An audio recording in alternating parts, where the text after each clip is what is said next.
Assalamualaikum warahmatullahi wabarakatuh. Perkenalkan, nama saya Asmawati. Pada kesempatan kali ini, saya akan membahas mengenai siklus biogeokimia.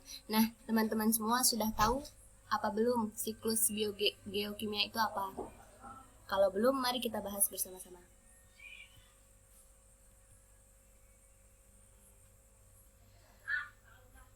Siklus biogeokimia adalah siklus materi dan energi di dalam alam yang terjadi melalui proses ilmiah maupun secara biologi yang berfungsi untuk menjaga keseimbangan ekosistem.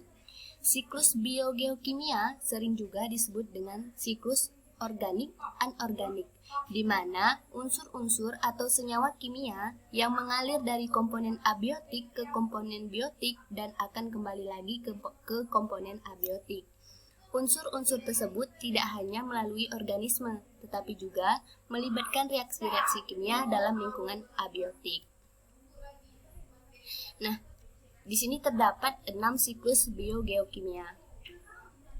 Yang pertama yaitu siklus karbon.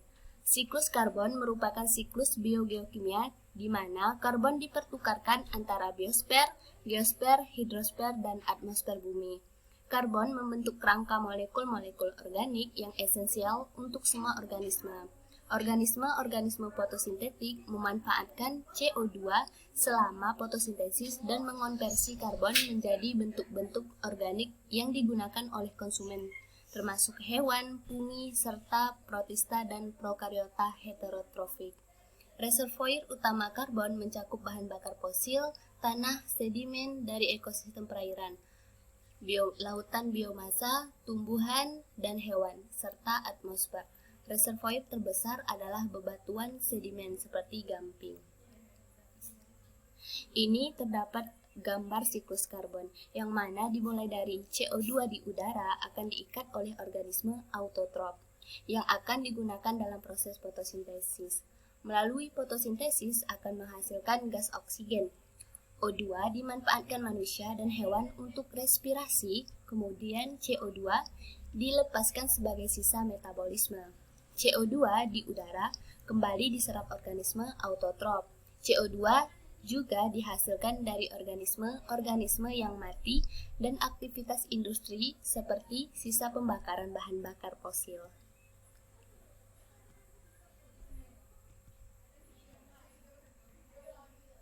Yang kedua yaitu siklus nitrogen. Tumbuhan dapat menggunakan dua bentuk nitrogen, anorganik amonia dan nitrat NO3 dan beberapa bentuk organik seperti asam amino. Berbagai bakteri dapat menggunakan semua bentuk ini dan nitrit. Hewan hanya dapat menggunakan bentuk-bentuk nitrogen organik. Reservoir utama nitrogen adalah atmosfer yang terdiri dari 80% gas nitrogen. Reservoir yang lain adalah tanah dan sedimen danau, sungai, dan lautan, air permukaan tanah dan air tanah, serta biomasa organisme hidup.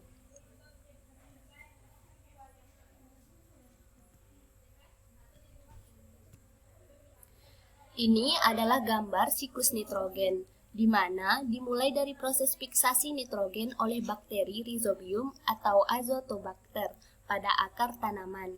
Yang kedua, amonifikasi, dibantu bakteri Rhizobium menjadi amonia. Sedangkan selanjutnya yaitu proses nitrifikasi, yaitu amonium menghasilkan NO2. Asimilasi yaitu proses penyerapan nutrisi oleh tanaman dalam bentuk ion NO2 dan NO3 yang telah bercampur dengan air. Selanjutnya proses dekomposisi, penguraian oleh bakteri, denitrifying, dan fungi. Denitrifikasi, sebagian nitrat diubah oleh bakteri, denitrifying menjadi nitrogen. Selanjutnya siklus sulfur. Siklus sulfur yaitu melibatkan berbagai macam gas, mineral-mineral yang sukar larut, dan beberapa spesies lainnya di dalam larutan. Siklus sulfur merupakan proses perombakan senyawa SO4 dari H2S menjadi sulfur oksida, kemudian menjadi sulfat, dan pada akhirnya kembali lagi menjadi hidrogen sulfida. Sulfida yang terkadang berada dalam bentuk sulfur oksida atau hidrogen sulfida merupakan hasil sulfur organik yang direduksi oleh bakteri. Tumbuhan akan menyerap sulfur dalam bentuk sulfat yang mengendap pada tanah, air, sungai, dan lautan. Perpindahan sulfat terjadi melalui proses rantai makanan. Setelah makhluk hidup mati, komponen organiknya akan diuraikan oleh bakteri.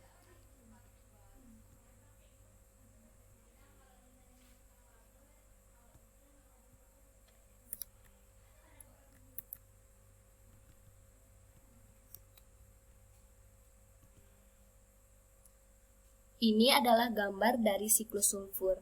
Gas sulfur di udara berasal dari erupsi gunung berapi dan pembakaran bahan bakar fosil. Sulfur bereaksi dengan oksigen dan hidrogen membentuk asam sulfat. Asam sulfat jatuh membentuk ion-ion sulfat. Ion-ion sulfat direduksi oleh bakteri anaerob melepaskan gas hidrogen sulfida.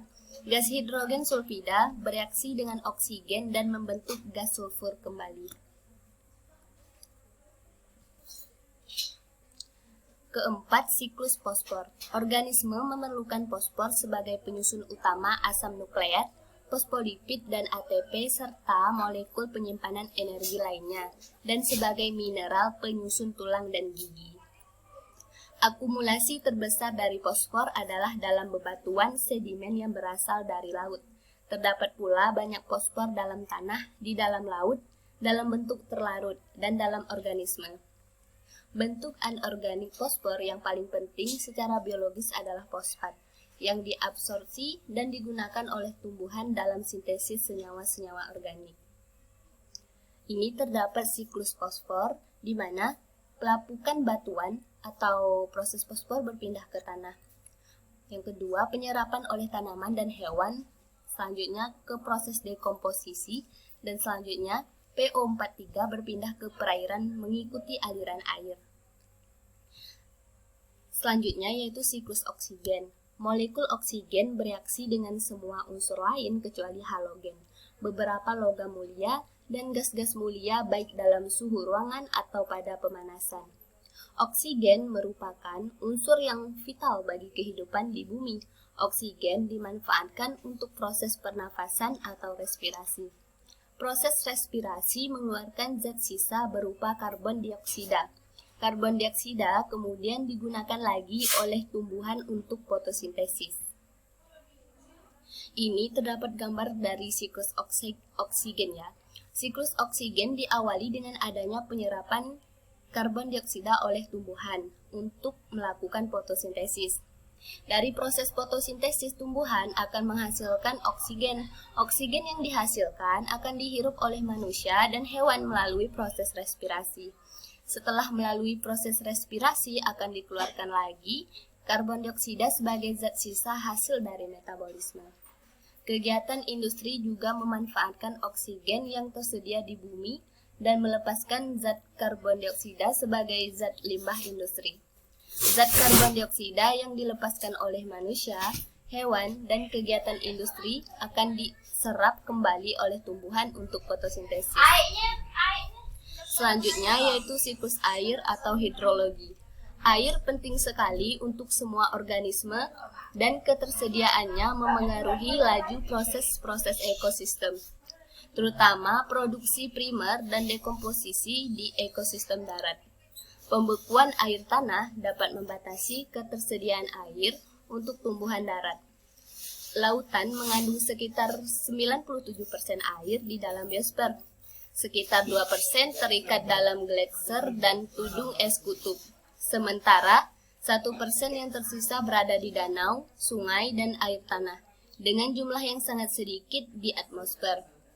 Proses-proses utama yang mendorong siklus air adalah evaporasi air, cair oleh energi surya, kondensasi uap air menjadi awan dan hujan. Transpirasi oleh tumbuhan darat juga menggerakkan cukup banyak air ke atmosfer. Aliran permukaan dan air tanah dapat mengembalikan air ke lautan.